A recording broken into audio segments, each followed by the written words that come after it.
न जाने कितने झमेले हैं इस जीवन को सार्थक करने के पीछे। हम लोग कहते हैं बस कि सार्थक हो रहा है, सार्थक हो रहा है, सार्थक हो रहा है, कहते हैं। सच पूछा जाए तो पूर्ण रूप से अपने गुरु के चरणों में पूर्ण आश्रय हम लोगों का नहीं हुआ अभी।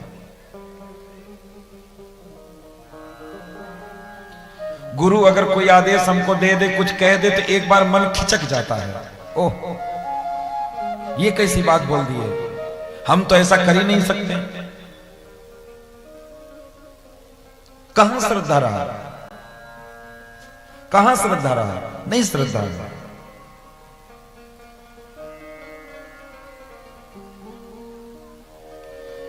एक चेला ऐसे था, वो गुरु खोजते खोजते थक गया, कहीं गुरु मिले ही नहीं। वो सोचा कि इधर बाहर तो गुरु है नहीं, हम हिमालय में चलेंगे।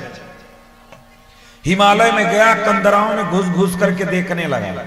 एक गुफा में घुसा, वहां एक महात्मा तप कर रहे थे, उनके अंदर से एकदम तेज निकल रहा था, प्रकाश अंदर फैल रहा था। गए, जाकर के चरणों में गिर पड़ा, बोला बस हमें आपको गुरु बनाना है।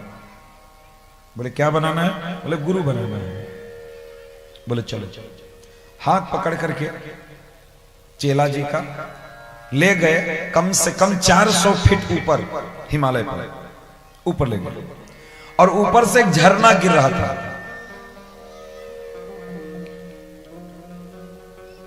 बोले क्या बनने आए हो? बोले गुरुजी चेला बनेंगे आपका। बोले चेला बनोगे? बोले हाँ। बोले छलाक मारो 400 फीट ऊपर से। बोले छलाक मारो। उसने बिना सोचे समझे छलाक मार दिया, और जैसे ही छलाक मारा, महात्मा तो महात्मा थे। देखिए, गुरु के अंदर अगर सामर्थ्य नहीं है तो वो आपको आदेश भी नहीं देगा, कभी आदेश नहीं देगा। आप गुरु की दूरदृष्टि को कभी समझने का प्रयास करिएगा। जिनके जिनके भी गुरु हैं, आप उनकी दूरदृष्टि को समझने का प्रयास करिएगा।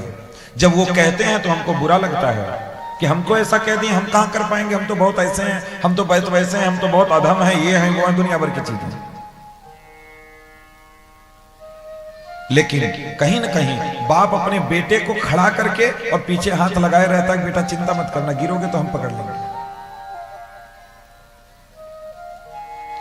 जैसे ही उसने छलाक लगाया ऊपर से, वैसे ही महात्मा जी हाथ फैलाए और उसके चोटी को पकड़ के उठा के खींच करके ऊपर रख दिया।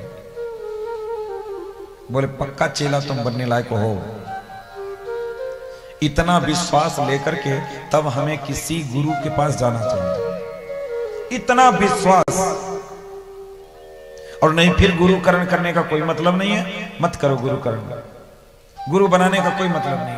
जब वही कपट अभी भी है, गुरु को देख करके हमें मनुष्य बुद्धि आती है। भगवान बोले आचार्यम माम विजानयात नावमन्यत करिचित न मर्त बुद्ध्या सोयेत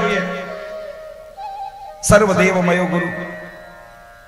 मर्त बुद्धि गुरु में नहीं रखना है। हम लोग कहते हैं अरे गुरुजी भी तो हमारे जैसे सोते हैं, गुरुजी भी तो हमारे जैसे खाते हैं, गुरुजी भी तो सब कुछ करते हैं, तो फिर इनमें और हममें ज्यादा अंतर नहीं है। कम समय का जो भजन होता है ऐसे ही होता है। थोड़ा सा हम भजन किए, थोड़ा सा कथा सुने, कुछ सुने, बस गुरुजी बस दीक्षा दे दीजिए, बस अब तो हम बेड़ा पार हमारा हो गया। और 4 दिन के बाद गुरु के प्रति हमारा भाव बदल जाता है, भाव ही बदल जाता है।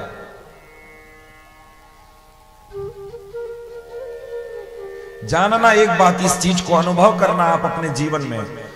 जितने लोग बैठे हैं, मैं सबको कहूंगा कि जो जहां से भी दीक्षा लिया है, जो भी गुरु जिसको अपना मानता हो, जिससे भी दीक्षा लिया हो, कभी अगर वास्तव में आप का उद्धार करने के लिए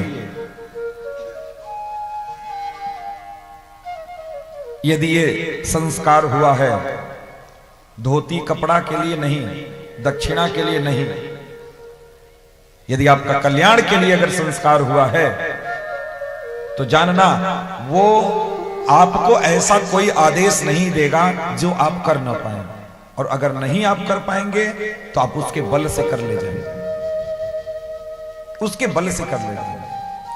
तेरे बल से है बलवान गुरुवर, तेरे बल से है बलवान,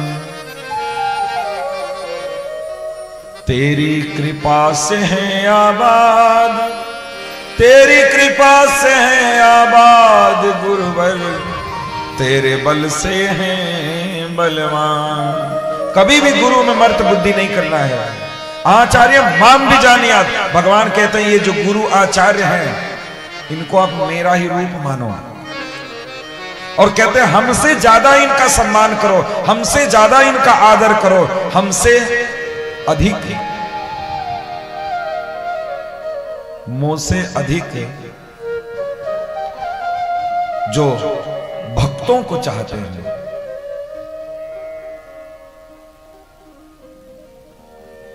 मोह से अधिक दास करी राखा,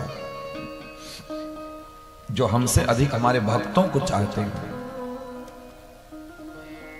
इसलिए भगवान कहते हैं कि ये जो आचार्य हैं उन्हीं के अंदर हमारा दर्शन करो,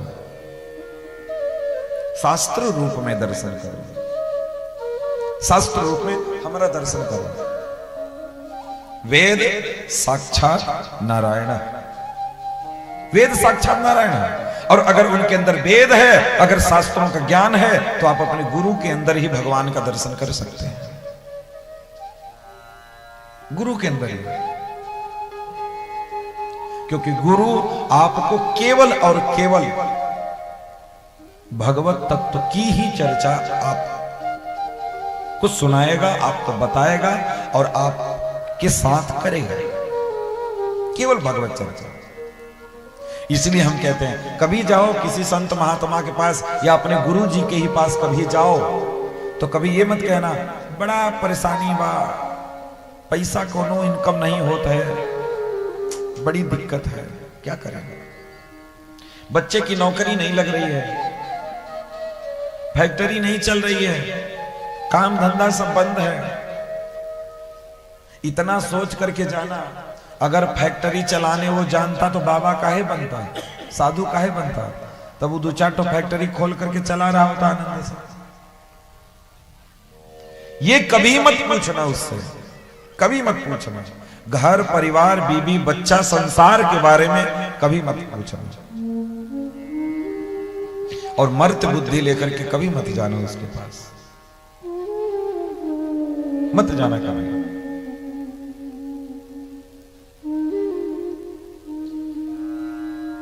कभी कभी कुछ लोग कहते हैं कि गुरुजी हमारे स्वप्न में आए थे, हमको ऐसा आदेश दिया। बहुत ऐसे प्रमाण संतों के चरित्र में आते हैं, बहुत सारे ऐसे प्रमाण आते हैं। तो क्या वास्तव में गुरुजी चल करके आए थे? क्या वास्तव में गुरुजी चल करके वहां से आए थे?